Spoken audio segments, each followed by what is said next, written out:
హల్లెలూయా. ఇక్కడ మేము మన తరంగంపాడు అనే ప్రాంతంలోకి వచ్చి ఉన్నాము.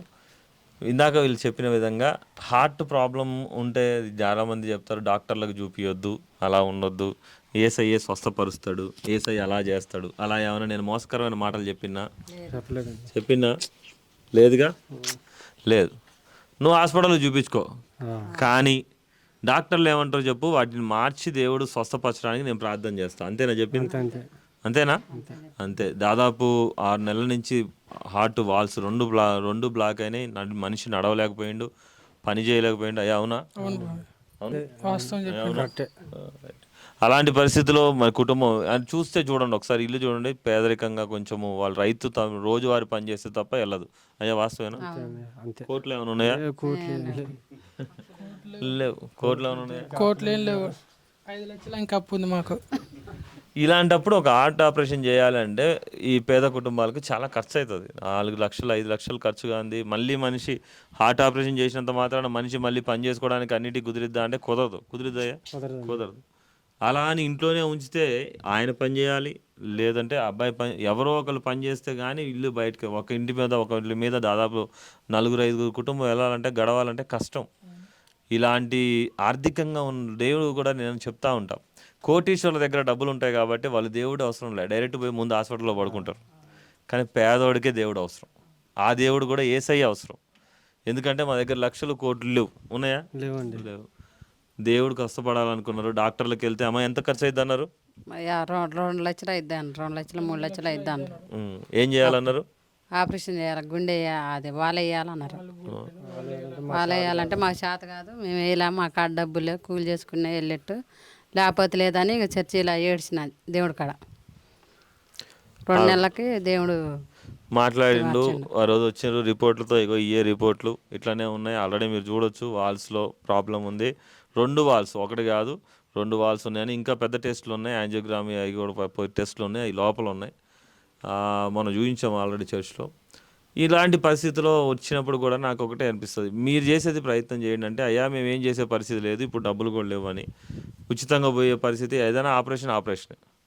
ఇది కాకుండా ప్రభు ఏమైనా చేస్తాడా అని ఒక మందులు వాడమన్నారు. మందులతో పాటు మేము కూడా ప్రార్థన చేస్తున్నాం, అంతేనా? కానీ మా పట్టుదల ఏంటంటే ఏ రకంగా ఆపరేషన్ అయినా ఆయన పని చేయలేడు. ఆయన పని చేయకపోతే ఈ ఇల్లు వెళ్ళదు, కష్టం. ఎవరి పిల్లలు వాళ్ళు కష్టం పోయలేరు, అప్పులు చాలా ఉన్నాయి. ఆయనంతటా ఆయనే పని చేసుకుంటూ నిలబడాలి. ఆ హార్ట్లో ప్రాబ్లం అన్నది వాళ్ళంతా డాక్టర్లే లేదు అని చెప్పాలని చెప్పి మేము ప్రార్థన మొదలుపెట్టాం. అంతేనమ్మా? అంతే. మరి అదే అన్నారా డాక్టర్లు? అదే అన్నారు. ఇప్పుడు అంతా మంచిగానే ఉందన్నారా?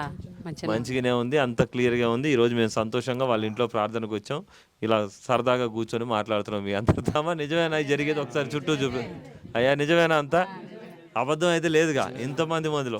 ఎందుకంటే జరగని మాటల్ని అబద్ధాలు చెప్పుకునే పాస్టర్లు చాలా మంది ఉన్నారు. అయ్యా అవునా? జరగకుండానే ఉట్టికినే దయ్యం పట్టింది, అది పట్టింది అని అబద్ధం చెప్పే పాస్టర్లు ఇంకా రకాలకి ఇవన్నీ ఉన్నారు. కానీ ఈ పాస్టర్ గారు ఆ టైప్ కాదు. మా సంఘం అట్లొద్దు. మా కుటుంబం మేము సాక్ష్యాలతో చెప్పగలం, సాక్ష్యాలతో రిపోర్ట్లతో జరిగింది చెప్పి, ఆ పరిస్థితి ఎలా ఉంది, ఎలాంటి పరిస్థితిలో కుటుంబం వచ్చారో, ఈరోజు ఎలా ఉన్నారో మేము నిరూపించి వాళ్ళ ఇంటికి వచ్చి వాళ్ళ ఊరు వచ్చినాం. ఒకవేళ నేను అబద్ధికుడిని అయితే ఇక్కడే నన్ను కట్టేయాలా? అవునా కాదా? అయ్యా అమ్మ, అవునా కాదా?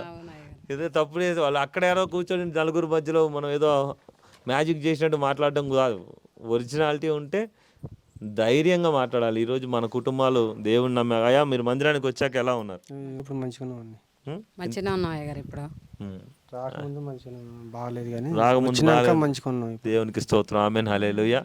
మందిరాల్లో తెలియని వాళ్ళు, రాలేని వాళ్ళు, ప్రార్థన అంటే ఇష్టం లేని వాళ్ళు ఈరోజు మందిరానికి వచ్చాక మేము బాగున్నాం అని చెప్తారు. అంతేనా? అంతకుముందు మందిరం దేవుడు యేసయ్య నచ్చేవాడా మీకు? నచ్చలేదులే, కానీ వాస్తవం పోలేదు కదా? లేదు, అప్పుడు పోయేవాళ్ళు కాదు, ఇష్టం లేదు. కానీ ఈరోజు యేసయ్య అంటే ఇష్టం. ఇంకొక అద్భుతం కూడా చెప్తా. అక్కడ పాస్టమ్మ గారు తల్లిట్రా,